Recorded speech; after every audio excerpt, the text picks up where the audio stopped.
सध्या पावसामुळे महाराष्ट्रामधील अनेक भागांमध्ये गारवा निर्माण झालेला आहे। मात्र अधिवेशन सुरू असताना आत्ता होणाऱ्या वादांमुळे सभागृहातलं वातावरण चांगलंच तापलंय आणि आता गोंधळाला कळीचा मुद्दा बनलाय आरक्षणाचा मुद्दा। पाहूयात याबाबतचा आमचा हा स्पेशल रिपोर्ट। हा मुळात वाद उभं करण्याचं पाप असं काय करता ऐकून तर घ्या। महायुती सरकारने केलेला आहे। अध्यक्ष महोदय, मनोज जरांगेंच्या भूमिकेला आपण समर्थन देत असाल तर तुम्ही का नाही आला अध्यक्ष महोदय? त्यांचं ऐकून तर घ्या। M2 M3 सहकार मंत्री V2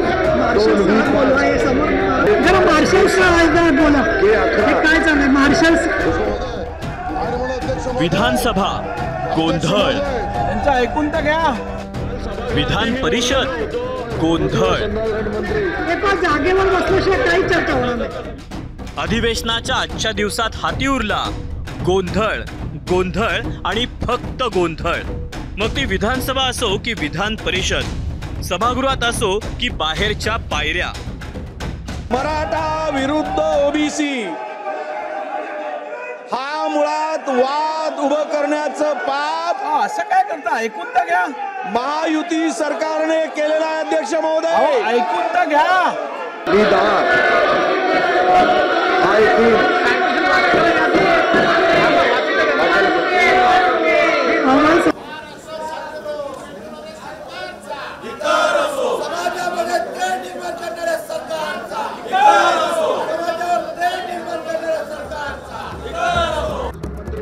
सत्ताधारी विरोधक एकमेकांवर इतके आगपाखड करत होते की सभापती नीलम गोऱ्हेंवर मार्शल्सना बोलावण्याची वेळ आली। मनोज जरांगेंच्या भूमिकेला आपण समर्थन देत असाल तर तुम्ही का नाही आला अध्यक्ष महोदय? आणि म्हणून अध्यक्ष महोदय त्यांचं ऐकून तर घ्या। M2 M3 सहकार मंत्री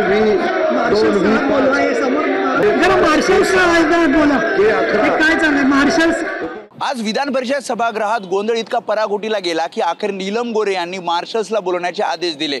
मात्र मार्शल्स काही आले नाहीत, त्यामुळे त्यांनी विधिमंडळ सचिव आणि विधान परिषद सुरक्षा प्रमुख यांना तातडीनं बोलवलं। त्यानंतर नीलम गोरे यांनी त्यांच्या कडक शब्दामध्ये त्यांची झाडाझडती घेतल्याची माहिती आहे। या सगळ्या गोंधळामागे कळीचा मुद्दा होता आरक्षण। आरक्षणाबाबत चर्चा करण्यासाठी काल सरकारनं सह्याद्री अतिथीगृहात बैठकीचं आयोजन केलं होतं आणि त्यासाठी सर्व पक्षांना निमंत्रणही दिलं होतं।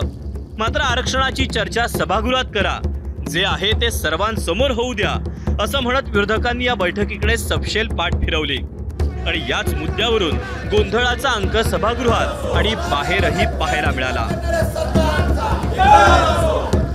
आणि आता हे काही करू शकत नाही, यांच्या गळ्यात हड्डी फसली आहे, हे यावर मार्ग काढू शकत नाही, यांची कुवत नाही आणि म्हणून त्यामध्ये विरोधकावर बेछूट आरोप करायचे। जे काही मांडायचं आहे ते लोकांसमोर मांडा, आम्ही त्याला जे योग्य तोडगा असेल। मुख्य गोष्ट हीच आहे, जे काय आहे तुमचं बहुमत आहे मांडा इथे। जर योग्य निर्णय असेल, योग्य तोडगा काढत असतील, सगळे समाज एकत्र येत असतील तर आम्ही त्याला मान्य करून एकमताने पारित करू।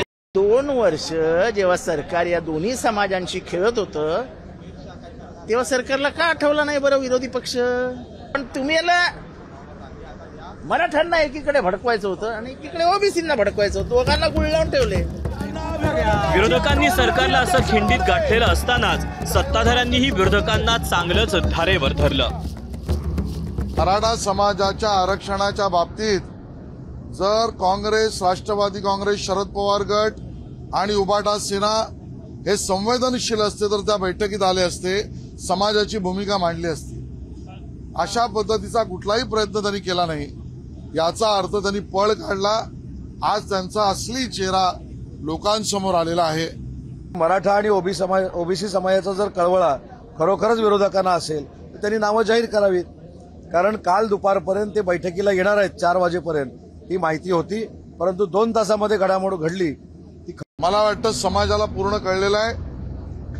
विरोधी पक्षाला आमचं थेट आव्हान आहे, मी सभागृहातही बोललोय की तुम्हाला कोणाचा मेसेज आला, बोलवता धणी कोण? मी आजही आव्हान देतोय की त्यांनी नाव स्पष्ट करावं। खरं तर अधिवेशन म्हटलं की लोकांच्या कामाचे मुद्दे आणि प्रश्नांच्या सोडवणुकीसाठी पोषक चर्चा होणं अपेक्षित असतं।